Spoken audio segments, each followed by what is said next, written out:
Sungguh biadab. Ini jeruk makan jeruk. Predator seks yang layak disematkan pada Reinhard Sinaga. Pria asal Indonesia sukses mencatatkan dirinya dalam sejarah kelam di Inggris. Hukuman seumur hidup atas 159 kasus perkosaan dan serangan seksual terhadap 48 pria.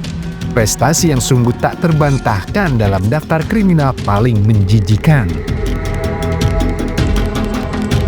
Hakim Susan Goddard dalam putusannya menggambarkan Reinhard sebagai predator seksual setan yang tidak akan pernah aman untuk dibebaskan. Pertanyaannya, kenapa pemerintah serius ingin pulangkan predator Reinhard Sinaga dari Inggris?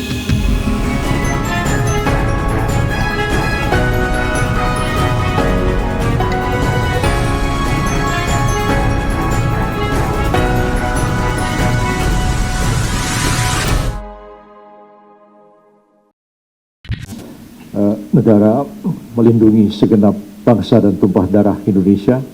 Jadi semua warga negara kita di luar negeri, kita lindungi kepentingannya, meskipun yang bersangkutan itu melakukan kesalahan dan dihukum berdasarkan putusan pengadilan dari negara yang bersangkutan.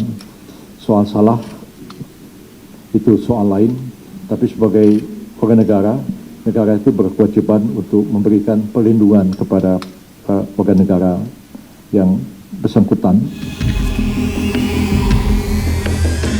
Staf khusus bidang hubungan internasional Kemenko Kumham IMIPAS, Ahmad Usmarwi Khafah, mengatakan bahwa upaya pengembalian terhadap Reinhard Sinaga dilakukan melalui negosiasi bilateral antara pemerintah Indonesia dan Britania Raya. Menurutnya, jajaran Kementerian Koordinator Bidang Hukum, HAM, Imigrasi, dan Permasyarakatan sedang melakukan koordinasi dengan pemerintah Inggris untuk membahas mengenai upaya pemulangan Reinhard.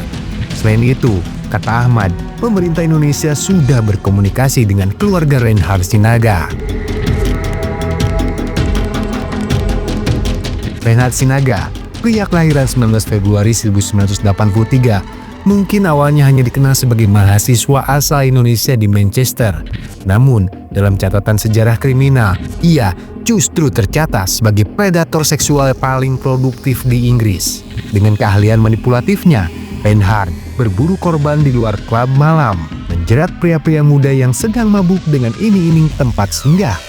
Bukannya keramahan, mereka justru disambut dengan dosis gamma hidroksibutira atau GHB, obat rekreasi, peningkat dorongan seks yang biasa digunakan oleh pria gay dan biseksual. Rentetan pelecehan yang direkam oleh sang pelaku seolah kejahatannya adalah koleksi pribadi yang patut dibanggakan.